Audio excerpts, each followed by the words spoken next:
இங்க ஒரு தற்காலிகமான ஒரு சூழலாகத்தான் இந்தியா ஹசீனாவுக்கு அடைக்கலம் கொடுக்கிறது. பிரதமர் பதவியை ராஜினாமா செய்துட்டார், அவர் நாட்டை விட்டு வெளியேறிட்டார். ஆனால் இன்னும் வங்கதேசத்தில் ஒரு அமைதி திரும்பாத சூழல் இருக்கிறது. தொடர்ந்து அங்கு போராட்டங்கள், கொலைகள் என தொடர்ச்சியாக அங்கு நடைபெற்றுக் கொண்டே இருக்கிறது. இதன் மூலமா தெரிந்து கொள்ளக்கூடிய செய்தி என்ன? இந்த விவகாரத்தில் இந்தியா அடுத்த கட்டமாக செய்ய வேண்டியது என்ன? இந்தியாவுக்கு ஏற்பட போகிற பாதிப்புகள் என்ன?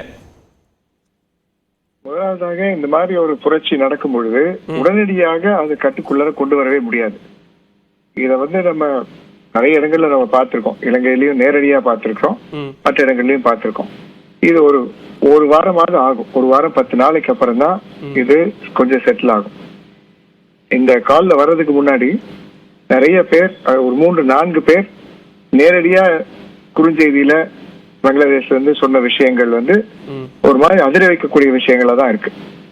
அங்க இருக்கக்கூடிய சிறுபான்மையினரும் சரி, அது இந்துக்களா இருந்தாலும் சரி, கிறிஸ்தவர்களா இருந்தாலும் சரி, சீக்கியர்களா இருந்தாலும் சரி, கடுமையான பாதிப்புக்கு உள்ளாக்கப்பட்டிருக்கிறார்கள். அதுல எந்த மாற்று கருத்தும் கிடையாது. அப்போ இந்த மாதிரி ஒரு சூழ்நிலை இருக்கும் பொழுது இந்தியா மிக பொறுப்புடன் செயல்பட வேண்டிய ஒரு நிலைமை இருக்கு. முதல்ல அங்க ஒரு இன்டரிம் கவர்மெண்ட் வந்துச்சுன்னா அந்த இன்டரிம் கவர்மெண்ட்டை கண்டிப்பா நம்ம சப்போர்ட் பண்ணி ஹெல்ப் பண்ண வேண்டிய ஒரு நிலைமை இருக்கு.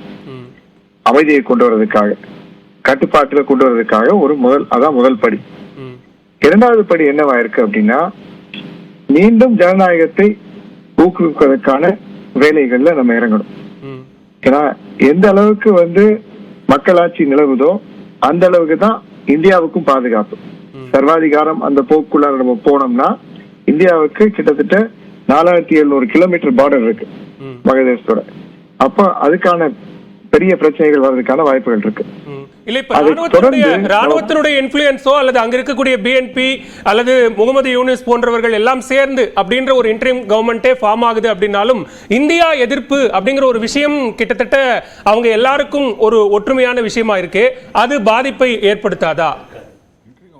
அதாவது இந்தியா எதிர்ப்பு அப்படிங்கறத நம்ம இந்தியாவினுடைய கொள்கை எதிர்ப்பா தான் பார்க்கணுமே தவிர இந்திய மக்களுக்கான எதிர்ப்போ மக்களுக்கு எதிரான விஷயமோ ஆகதான் நம்ம பார்க்க கூடாது. அப்ப என்னதான் எதிர்ப்பா இருந்தாலும் ஸ்டேயிங் என்கேஜ் அப்படிங்கறது ஒரு டிப்ளமேட்டிக் பிரின்சிபல் இருக்கு. நம்ம விட்டுற முடியாது. அதாவது நீங்க எப்படியோ நாசமா போங்கன்னு சொல்லி விட்டுற முடியாது. இந்தியாவுக்கு ஒரு தார்மீக பொறுப்பு இருக்கு. அந்த பொறுப்பை நம்ம சரியா இப்ப வரைக்கும் நம்ம நல்ல பேலன்ஸ்டா தான் இருந்திருக்கோம். நமக்கு சுத்தி இருக்கக்கூடிய நாடுகள்ல ஒரு பேலன்ஸ்டான ரோல் தான் இப்ப இருக்கு. ஏன்னா இன்டர்நேஷனல் ரிலேஷன்ஸை பொறுத்தவரையில நீங்க நேரடியா போய் இந்த நாட்டுல நம்ம தாக்குதல் நடத்திடுவோம், நாங்க உங்க நாட்டை சின்ன மாக்கிடுவோம்னு சொல்லி சொல்ற நிலைமையில இந்தியா இல்ல. இந்தியா எதிர்கட்சியா இருந்தாலும், இந்தியா அப்படிங்கிற எதிர்கட்சி இந்தியாவுக்கு எதிரான குரல்கள் வந்த போதிலும் இந்தியா கொஞ்சம் ஒரு மிதத்தன்மையில தான் செயல்பட வேண்டியிருக்கு. ஏன்னா நம்ம நேரடியா தாக்குதலுக்கு போறக்கூடிய நிலைமை இன்னைக்கு இல்ல. ஏன்னா இதுல இன்டர்நேஷனல் ஜியோ பாலிடிக்ஸ் நிறைய இருக்குது. என்ன இன்டர்நேஷனல் ஜியோ பாலிடிக்ஸ் இருக்குன்னா, ஒரு பக்கம் சைனா இருக்கு, இன்னொரு பக்கம் பாகிஸ்தான் இருக்கு, இன்னொரு பக்கம் அமெரிக்கா இருக்கு, பல்வேறு நாடுகள் இருக்கின்ற போதிலும் இந்தியாவுடைய நிலை நம்ம ஒரு மெச்சூர்ட் ரிபப்ளிக், ஒரு மெச்சூர்ட் டெமோக்ரஸி, அதை நம்ம வெளிக்காட்டுறதுக்கான நேரம் இது. இதுக்கான பாடங்களா இருந்தாலும் சரி, வேற எதுவா இருந்தாலும் சரி, டெம்பரரி சொல்யூஷனா இருந்தாலும் சரி, இந்தியா துணை நின்றுதான் இந்த பிரச்சனையை தீர்க்கிறது ஒரு இன்றியமையாததா அமையும்.